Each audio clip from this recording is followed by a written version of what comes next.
The Seven Dials Mystery, Chapter 31. The Seven Dials. Very slowly Bundle returned to consciousness. She was aware of a dark spinning blackness, the center of which was a violent, throbbing ache. Punctuating this were sounds. A voice that she knew very well saying the same thing over and over again. The blackness spun less violently. The ache was now definitely located as being in Bundle's own head. And she was sufficiently herself to take an interest in what the voice was saying. Darling, darling Bundle. Oh, darling Bundle. She's dead. I know she's dead. Oh, my darling. Bundle. Darling, darling Bundle. I do love you so. Bundle, darling. Darling. Bundle lay quite still with her eyes shut. But she was now fully conscious. Bill's arms held her closely. Bundle, darling. Oh, dearest. Darling Bundle. My dear love. Oh, Bundle, Bundle. What shall I do? Oh, darling one, my Bundle. My own dearest, sweetest Bundle. Oh, God, what shall I do? I've killed her. I've killed her. Reluctantly, very reluctantly, Bundle spoke. No, you haven't, you silly idiot, she said. Bill gave a gasp of utter amazement. Bundle, you're alive? Of course I'm alive. How long have you been? I mean, when did you come to? About 5 minutes ago. Why didn't you open your eyes or say something? Didn't want to. I was enjoying myself. Enjoying yourself? Listening to all the things you were saying? You'll never say them so well again? You'll be too beastly self-conscious? Bill had turned a dark brick red. Bundle, you really didn't mind? You know I do love you so. I have for ages. But I never have dared tell you so. You silly juggins, said Bundle. Why? I thought you'd only laugh at me. I mean, you've got brains and all that. You'll marry some bigwig. Like George Lomax, suggested Bundle. I don't mean a fatuous ass like Cotter's, but some really fine chap who'll be worthy of you, though I don't think anyone could be that, ended Bill. You're rather a dear, Bill. But Bundle, seriously, could you ever?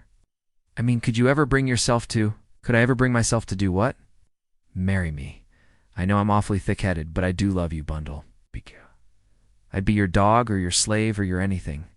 You're very like a dog, said Bundle. I like dogs. They're so friendly and faithful and warm-hearted. I think that perhaps I could just bring myself to marry you, Bill, with a great effort, you know? Bill's response to this was to relinquish his grasp of her and recoil violently. He looked at her with amazement in his eyes. Bundle, you don't mean it? There's nothing for it, said Bundle. I see I shall have to relapse into unconsciousness again. Bundle, darling, Bill caught her to him. He was trembling violently. Bundle, do you really mean it? Do you? You don't know how much I love you? Oh, Bill, said Bundle. There's no need to describe in detail the conversation of the next 10 minutes. It consisted mostly of repetitions. And do you really love me? Said Bill, incredulously, for the 20th time as he at last released her. Yes, yes, yes. Now let's be sensible. I've got a racking head still, and I've been nearly squeezed to death by you. I want to get the hang of things. Where are we and what's happened? For the first time, Bundle began to take stock of her surroundings. They were in the secret room, she noted, and the baize door was closed and presumably locked. They were prisoners then. Bundle's eyes came back to Bill. Quite oblivious of her question, he was watching her with adoring eyes. Bill, darling, said Bundle, pull yourself together. We've got to get out of here, eh? Said Bill. What? Oh, yes, that'll be all right. No difficulty about that. It's being in love makes you feel like that, said Bundle. I feel rather the same myself, so everything's easy and possible. So it is, said Bill. Now that I know you care for me, stop it, said Bundle. Once we begin again, any serious conversation will be hopeless. Unless you pull yourself together and become sensible, I shall very likely change my mind. I shan't let you, said Bill.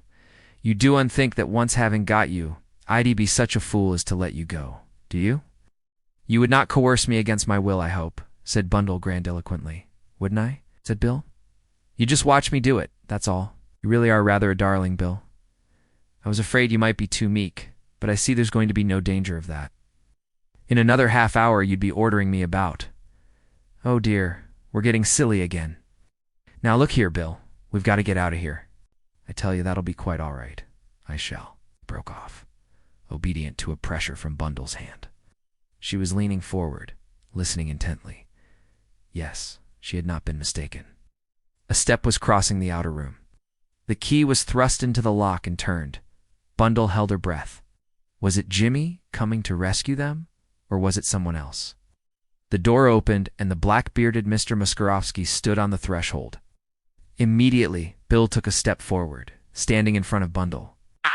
"Look here," he said. "I want a word with you privately." Ugh. The Russian did not reply for a minute or two. He stood, stroking his long, silky black beard and smiling quietly to himself.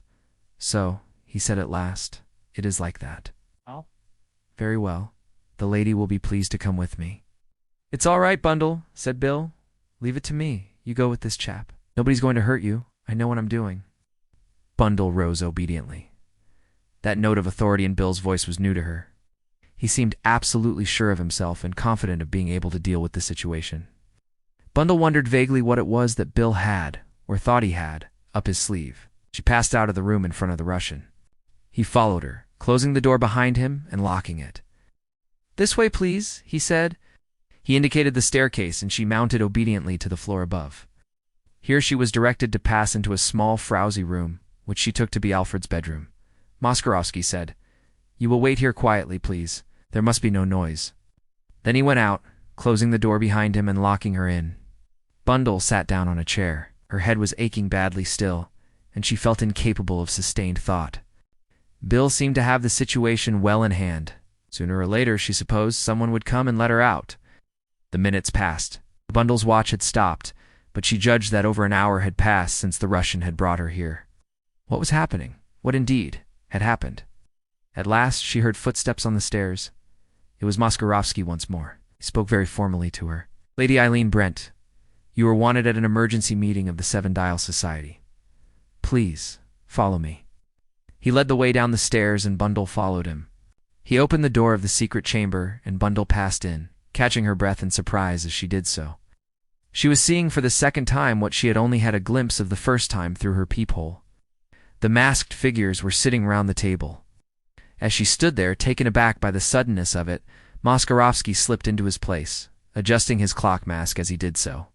But this time, the chair at the head of the table was occupied. No, Seven was in his place. Bundle's heart beat violently. She was standing at the foot of the table directly facing him, and she stared and stared at the mocking piece of hanging stuff, with the clock dial on it, that hid his features. He sat quite immovable, and Bundle got an odd sensation of power radiating from him. His inactivity was not the inactivity of weakness, and she wished violently, almost hysterically, that he would speak, that he would make some sign, some gesture, not just sit there like a gigantic spider in the middle of its web, waiting remorselessly for its prey. She shivered, and as she did so, Muskarovsky rose. His voice, silky, persuasive, seemed curiously far away. "Lady Eileen, you have been present unasked at the secret councils of this society. It is therefore necessary that you should identify yourself with our aims and ambitions. The place 2 o'clock, you may notice, is vacant. It is that place that is offered to you." Bundle gasped. The thing was like a fantastic nightmare. Was it possible that she, Bundle Brent, was being asked to join a murderous secret society? Had the same proposition been made to Bill, and had he refused indignantly? "I can't do that," she said bluntly, not answer precipitately. She fancied that Muskarovsky, beneath his clock mask, was smiling significantly into his beard. "You do not as yet know, Lady Eileen, what it is you are refusing." "I can make a pretty good guess," said Bundle. "Can you?" It was the voice of 7 o'clock. It awoke some vague chord of memory in Bundle's brain. Surely she knew that voice. Very slowly, no. Seven raised a hand to his head and fumbled with the fastening of the mask. Bundle held her breath. Last she was going to know. The mask fell. Bundle found herself looking into the expressionless wooden face of Superintendent Battle.